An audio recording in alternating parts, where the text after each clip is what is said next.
માત્ર 4 વર્ષના ટૂંકા ગાળામાં ભાવનગરના રોનાલ્ડો હોપકિન્સે ભારતીય બાસ્કેટબોલ ટીમમાં સ્થાન મેળવી દેશનું નામ રોશન કર્યું છે. અંડર 18 સાઉથ એશિયન ચેમ્પિયનશિપમાં માલદીવ્સ સાથે 14 પોઈન્ટ્સ મેળવી ભારતને ખિતાબ અપાવનાર રોનાલ્ડોની સફળતાની સાથે જ ગુજરાત માટે પણ ગૌરવપૂર્ણ સમાચાર સામે આવ્યા છે. આગામી જુલાઈ અને ઓગસ્ટ મહિનામાં અમદાવાદના આંગણે 22 વર્ષ બાદ પ્રતિષ્ઠિત ફીબા વર્લ્ડ કપ ક્વોલિફાયર અને અંડર 18 એશિયા કપ જેવી વૈશ્વિક સ્પર્ધાઓ યોજાવા જઈ રહી છે. મેદાન પર રચાયેલા આ ઇતિહાસની રોમાંચક સફર પર એક નજર કરીએ.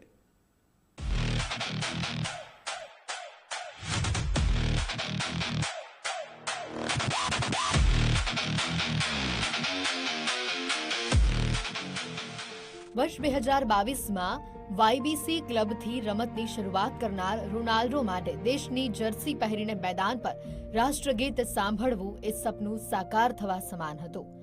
વર્ષ 2023માં સ્પોર્ટ્સ ઓથોરિટી ઓફ ગુજરાત એટલે કે SAGના કેમ્પમાં પસંદગી પામ્યા બાદ તેણે સ્ટેટ મીટમાં ભાવનગરને વિજેતા બનાવ્યું અને વર્ષ 2024માં પુડુચેરીના નેશનલ્સમાં ગુજરાતની ટીમ વતી શાનદાર પ્રદર્શન કર્યું. જેમાં જે અંદર રમવાનું મોટિવેશન અને અંદર જે રમવાનું જે એગ્રેશન હતું એ બહુ જ સારું હતું. જેમાં આપણે કહી શકીએ કે હા, આપણે આમ રમ્યું, સારું રમ્યું, આપણે ઇન્ડિયા માટે રમ્યું. જે બી યુથ્સ હોય એમની માટે એ જ છે કે તમે બહુ મહેનત કરો, આગળ વધો, તમારા ફેમિલી માટે રમો, તમારા કોચિસને તમે પ્રાઉડ ફીલ કરાવો.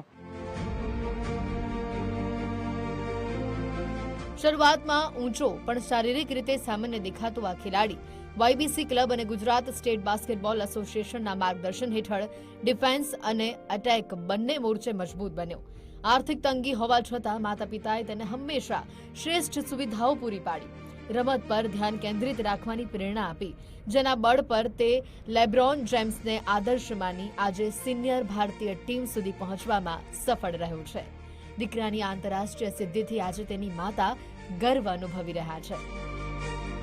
આઈ ફેલ લાઈક હું ટોપ ઓફ ધ વર્લ્ડ છું, પણ એમાં હું એક શબ્દ કહેવા માંગીશ કે જે વાયબીસીએ સપોર્ટ કર્યો છે, જે કહે કે જેને ગ્રાસરૂટથી લઈને બધી રીતે એને ગાઈડ કરવા માટે, પ્રેક્ટિસ માટે શક્તિ સરે જે એને ગાઈડ કર્યો છે, એને માટે હું ધન્ય કહેવા માંગીશ, થેન્ક્સ કહેવા માંગીશ. 22 વર્ષ પછી કોઈ ઇન્ડિયામાં આવડી મોટી ઇવેન્ટ આવી રહી છે.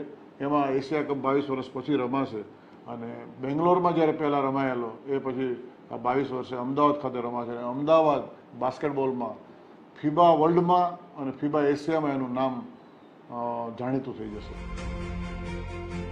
ગુજરાતમાં રમતગમતનો આ ઉત્સાહ આગામી 2જી અને 5મી જુલાઈએ અમદાવાદમાં યોજાનારા FIBA basketball world cup qualifier મુકાબલા સાથે નવી ઊંચાઈએ પહોંચશે.